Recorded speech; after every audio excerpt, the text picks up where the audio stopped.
ای taxis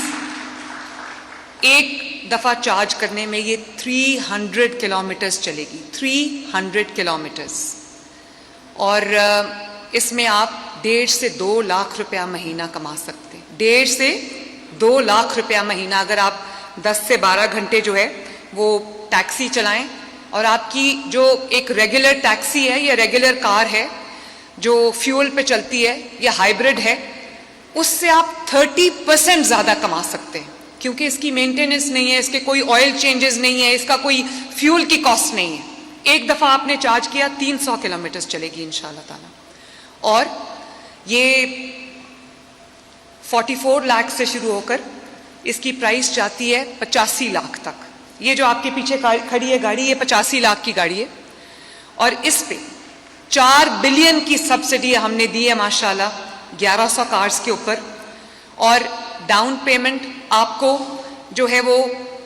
30% کرنی پڑتی ہے، اس 30% کا بھی جو 15% ہے وہ حکومت پنجاب نے اٹھا لیا ہے۔ آپ کا پورا کا پورا جو انٹرسٹ کا کمپوننٹ ہے وہ بھی حکومت پنجاب نے اٹھا لیا ہے۔ آپ 6,90,000 دے کر آج یہ گاڑی گھر لے کے جا سکتے ہیں،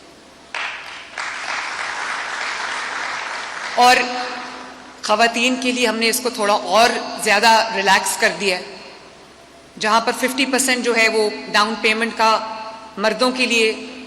گورنمنٹ آف پنجاب 50% دے رہی ہے ان کی ڈاؤن پیمنٹ، خواتین کے لیے ڈاؤن پیمنٹ میں جو میرا کیپٹل سبسڈی ہے جو ہم دے رہے ہیں وہ 50% نہیں، وہ مردوں سے 10% زیادہ ہے، وہ 60% ہے،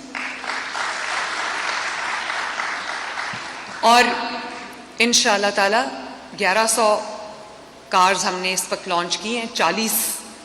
آج سے میں ان سے پوچھ رہی تھی کہ مجھے سڑکوں پہ کب نظر آئیں گی، کیونکہ میں انتظار نہیں کر سکتی کہ وہ کوالٹی کی جو ٹیکسی ہے جو میں گلف کنٹریز میں دیکھتی ہوں، جو میں یورپین کنٹریز میں دیکھتی ہوں، میرا بھی دل کرتا تھا کہ میرے پاکستان میں بھی لوگوں کو وہ باعزت ٹیکسی ملے، وہ باعزت سواری ملے، تو مجھ سے وہ انتظار نہیں ہو رہا کہ میں کب دیکھوں کہ یہ سڑکوں پہ مجھے دوڑتی نظر آئیں۔ تو انشاءاللہ تعالی within 48 hours آپ دیکھیں گے کہ لاہور کی سڑکوں پر اور چند دوسرے شہروں کی سڑکوں پر آپ کو یہ ای ٹیکسیز چلتی ہوئی نظر آئیں گی،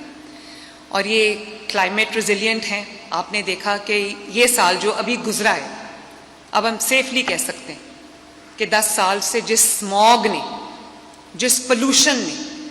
پنجاب کو اپنے گھیرے میں لیا ہوا تھا، خصوصاً جو بڑے شہر ہیں، خصوصاً لاہور، اس بار بہت سارے سالوں کے بعد یہ پہلا سال تھا اللہ تعالیٰ کے فضل و کرم سے کہ کوئی ایک مجھے سکول نہیں بند کرنا پڑا،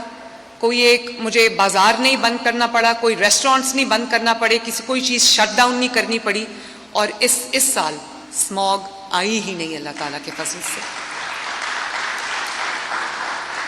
ورنہ سال کے جو اکتوبر نومبر کیا ہوتا تھا، ہسپتالوں میں لائنیں لگ جاتی تھیں،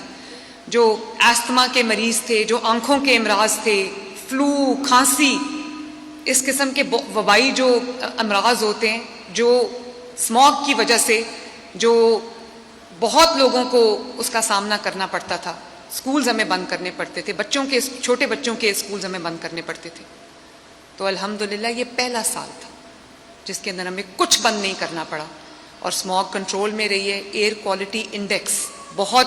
بہتر رہا ہے پہلے سے، اور امید کرتی ہوں، دعا کرتی ہوں کہ جس طرح ہم دن رات اس پہ کام کر رہے ہیں، آپ دیکھتے ہیں کہ اسموگ کنٹرول گنز جو ہیں وہ آپ کو جگہ جگہ پھرتی ہوئی نظر آ رہی ہیں، کنسٹرکشن میں جہاں پر ہم جو بھی رولز اینڈ ریگولیشنز جو ہم کر سکتے ہیں وہ ہم فالو کروا رہے ہیں۔ انوائرمنٹ کے لیے ہم نے بہت سختی کر دی ہے، ہم ہر جگہ ایئر کوالٹی کو مانیٹر کر رہے ہیں، اور یہ ہم ڈیلی بیسس پہ کر رہے ہوتے ہیں، عوام کی صحت کے لیے، ان کی سلامتی کے لیے، ان کی بہتری کے لیے۔ میں امید کرتی ہوں کہ انشاءاللہ تعالیٰ آنے والے سال اس سے بھی بہتر ہوں گے۔ کچھ ایسے ملک ہیں چائنا سمیت جنہوں نے خود مجھے بتایا کہ 30 سال سے وہ اسموگ سے لڑ رہے ہیں، اور 30 سال بعد ان کو جو کامیابی ہوئی ہے اسموگ کو کنٹرول کرنے کی، اللہ تعالیٰ سے وہ 2 سال، اللہ تعالیٰ کے فضل سے ہم نے 2 سال سے کم عرصے میں وہ اچیو کی ہے ماشاءاللہ۔